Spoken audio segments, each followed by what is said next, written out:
Right? full suits. I don't know. You just want to grab someone? No, the full suits are just gesticulated people. All right, let's just do this free form, sir. Okay. Why don't you start? Turn off your goddamn cell phone or I'll crawl out there and eat your tonsils. I'm going to off my tonsils. Fuck off. He'll find them for you and put them back. Don't forget, I've already just say to vibrate. Right. Sorry, that was just me doing the mic right there.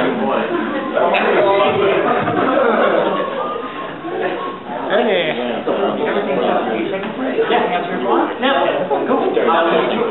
If this gets empty, though, I might need, you know. Just like Spike Spencer.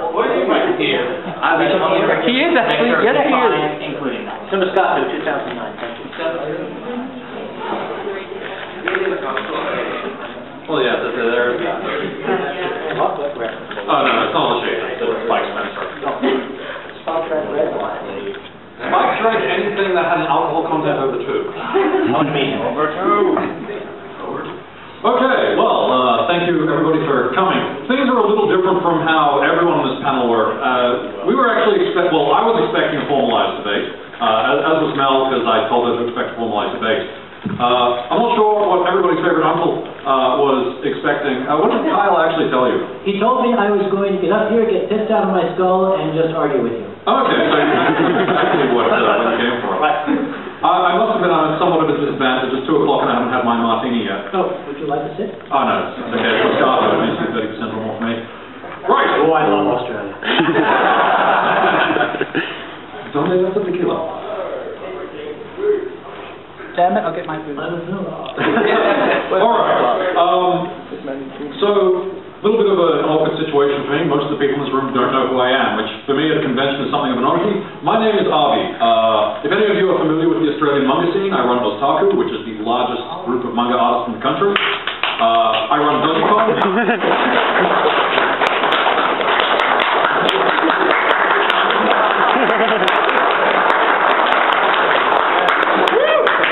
I also run DojiCon, which is an independent cartoonist and doujinshi convention. For the last 2 years, I've been running the Melbourne Anime Festival, and next year I'm about to start Australia's first yaoi yuri convention, Consensual. Oh my god.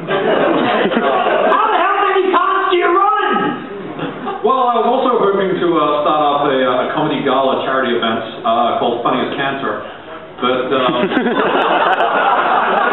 the people at the Peter MacCallum Cancer Institute's shit cancer project after I gave them the name. I'm sorry. I run one con and it almost kills me. I'm feeling like an amateur. I guess introductions to my right here. Hi, I'm Mel, or Miss 60. I also used to run an anime convention, AdCon in Adelaide, and I'm also a dealer down in New Zealand. So you'll see me at most conventions around the country and will see us. She has giant microbes. They're vegan. Give her something she really wants for Christmas. Give her chlamydia. I'll have her know that at my place of work, the mascot of our group is hepatitis. It's on my desk, it's smiling at me. With a little yellow line. You wouldn't have some syphilis to keep him company? If you're offering. I've always wanted syphilis. It's delightful and huggable. Tastes good, too. Okay, so the reason why we were actually here is we were meant to debate anime versus furry. Which is better? Yeah, well, it's obvious what you're going to say, isn't it?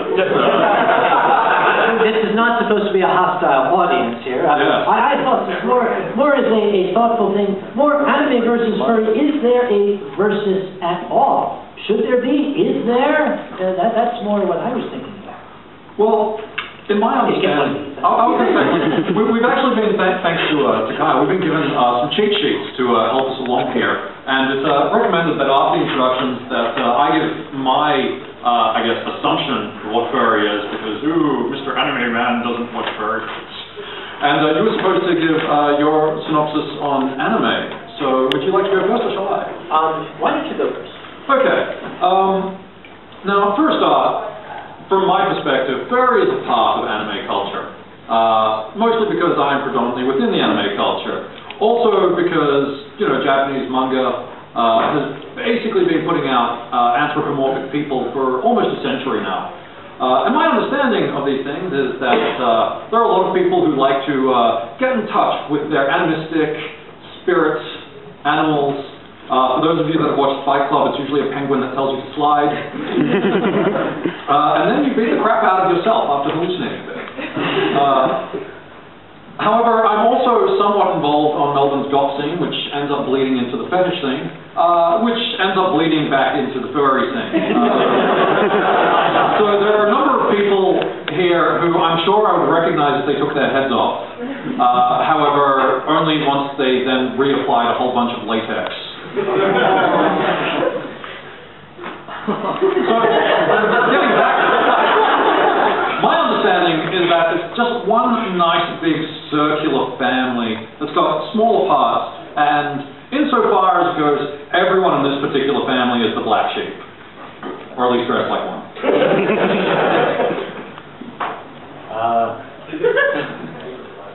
What he said,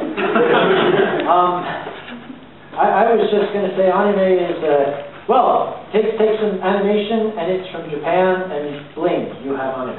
I have a feeling that perhaps... Hold on, I need to power up.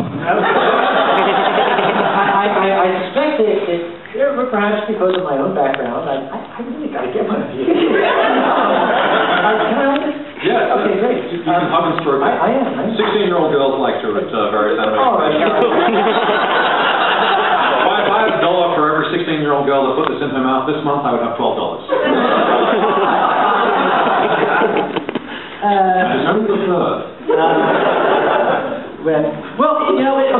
Here's something very, very interesting, right? The gentleman, the distinguished gentleman, has very, very freely talked about the fetish scene.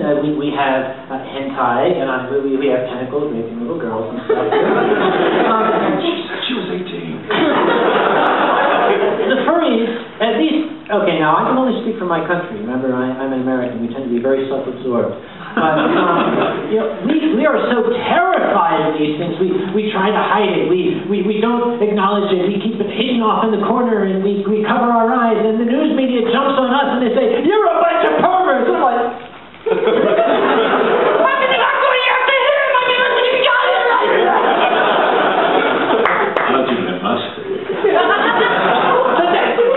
That's something I've been very, very curious about. Why is it that a furry convention, a reporter will come in and see one piece of art with boobies on it and publish this 9-page article about the horrible fetishes that furries are.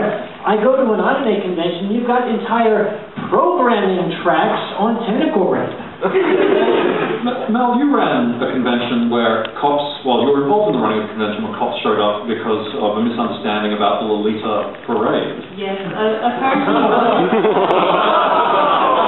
it's terrible, and yeah, police are very confused. They're even more confused when some of your Lolitas and beautiful Lolita dresses happen to be male. That definitely confuses the police. You're the biggest freak at the show, mate! Yeah, that didn't go down well with the rest of us. But the rest of the police from the sexual crime division, they were all really nice and went, wow, we really didn't need to be here.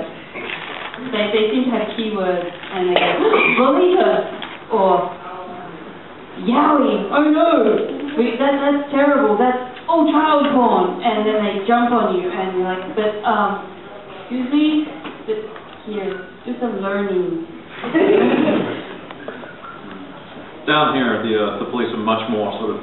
at the American cons, you're allowed to carry around weaponry up to a certain degree of the convention's own, choosing, for the most part, is my understanding. Or at least, that's what I saw when I was at Dragon Con. It varies. The various conventions have different rules. The anime conventions, of course, part of the cosplay is the gigantic cardboard weapons covered with the tinfoil and stuff. The furry conventions have a tendency to downplay the weapons because, and I don't know why. I have a very strict no weapons policy of my own. That's only because the asshole brought the shoulder-mounted rocket launcher back in 1999. So sometimes you kind of have to make policies. Sorry, I'm getting off on a tangent. Furry conventions, in general, don't allow weapons. Whereas the anime conventions, that seems to be an ubiquitous part of it. Well, except for here in Victoria, where our laws are so anally retentive if it even remotely looks like a weapon. No, this looks like a good time at 6 o'clock. I mean, Al Qaeda, you know, I live in Akbar, I live in Akbar.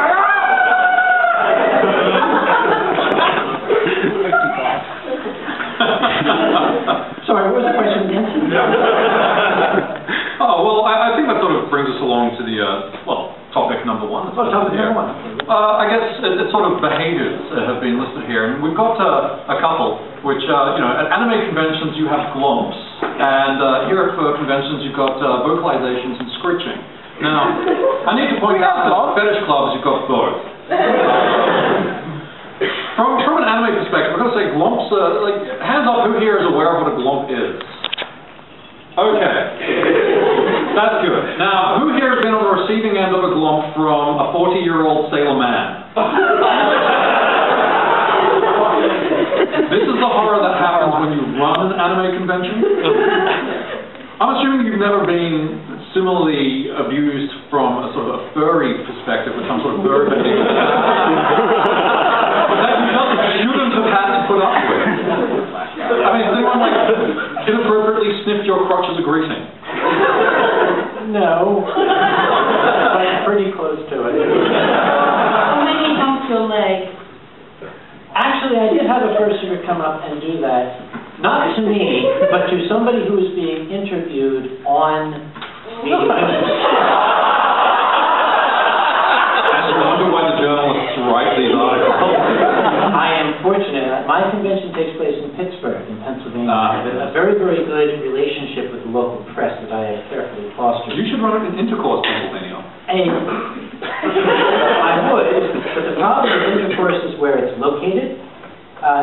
It depends on which direction you're going. You can go through Intercourse and get to Climax, Pennsylvania. You can get to Climax without going to Intercourse, but then you have to go north to Birmingham. Isn't it? You can go through Intercourse and bypass Climax, but you will reach Blue Ball.